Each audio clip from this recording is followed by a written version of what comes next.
नमस्कार दोस्तों, स्वागत है आपका हमारे YouTube चैनल पर। एक बार की बात है जब गौतम बुद्ध हर बार की ही तरह सोने को अपने कक्ष की ओर जा रहे थे।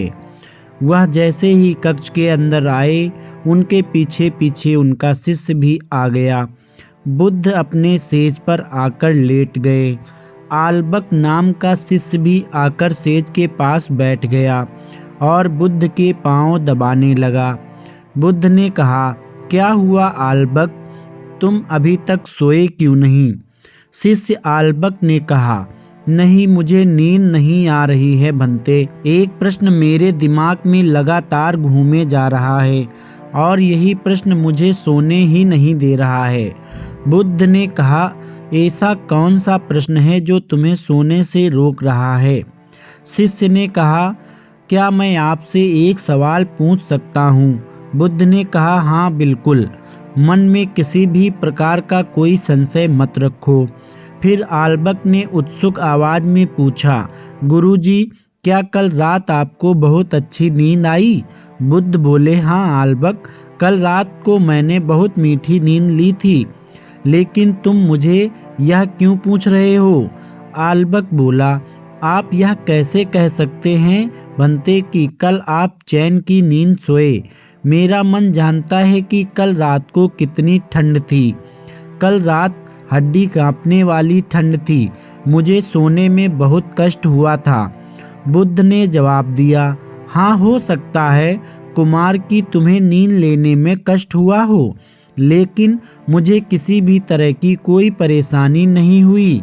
अब आल्बक हैरान हो गया। उसने सोचा कि बुद्ध को आराम से कैसे नींद आ गई, जबकि सभी शिष्यों को नींद लेने में बहुत कष्ट हुआ था।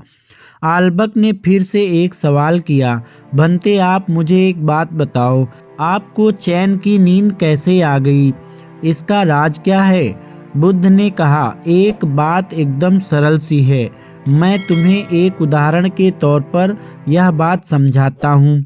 चलो मुझे एक बात समझाओ कि अगर कोई इंसान किसी महल का राजकुमार हो और उसके महल में हर प्रकार की सुख सुविधाएं हों, जैसे कि उसके पास सोने के लिए स्वर्ण का एक सेज हो, उस सेज पर मुलायम मखमली गद्दा हो, हवा खिलाने के लिए आगे पीछे दास और दासियां हों, तो क्या उस राजकुमार को सुख की नींद आएगी? शिष्य ने जवाब दिया, हाँ बिल्कुल आएगी, बल्कि ऐसी स्थिति में तो और भी अच्छे से नींद आएगी। आखिर उस राजकुमार के पास सारी प्रकार की सुख सुविधाएं जो हैं। बुद्ध ने कहा, ठीक है, चलो मैं तुम्हारी बात मान ली, लेकिन मुझे इस बात का जवाब दो कि अगर उस राजकुमार को कोई भी तरह की शारीरिक या मानसिक पीड़ा हो, या फिर उसका तन और मन लोभ और लालच से ग्रस्त हो, तो क्या ऐसी स्थिति में उसे चैन की नींद आ जाएगी? आल्बक बोला, नहीं, बिल्कुल भी नहीं, क्योंकि अगर उसे कोई मानसिक या शारीरिक बीमारी है तो वह तन और मन से परेशान रहेगा, और उसे किसी भी प्रकार का लोभ है तो उसका दिमाग दिन रात उसी चीज का ही स्मरण करेगा। बुद्ध ने कहा, कुमार, तुमने मेरे प्रश्न का एकदम सटीक उत्तर दिया, तो अब तुम मुझे बताओ कि तुम्हें चैन की नींद कैसे आई? शिष्य ने कहा, गुरुजी, अब मुझे सब अच्छे से समझ में आ गया। जिस इंसान के दिमाग में मोह माया का कोई पर्दा नहीं है, वही इंसान दुनिया में सबसे ज़्यादा सुखी है। चैन की नींद लेने के लिए आपको सबसे ज़्यादा किसी चीज़ की ज़रूरत पड़ती है तो वह है मानसिक शांति की। जब आपका मन और चित्त दोनों ही शांत हैं, तब स्वाभाविक रूप से आपको नींद भी सुखपूर्वक आएगी। बुद्ध ने आल्बक को प्रश्न का सही जवाब देने के लिए शाबाशी दी। अब आल्बक का दिमाग पूर्ण रूप से शांत हो चुका था।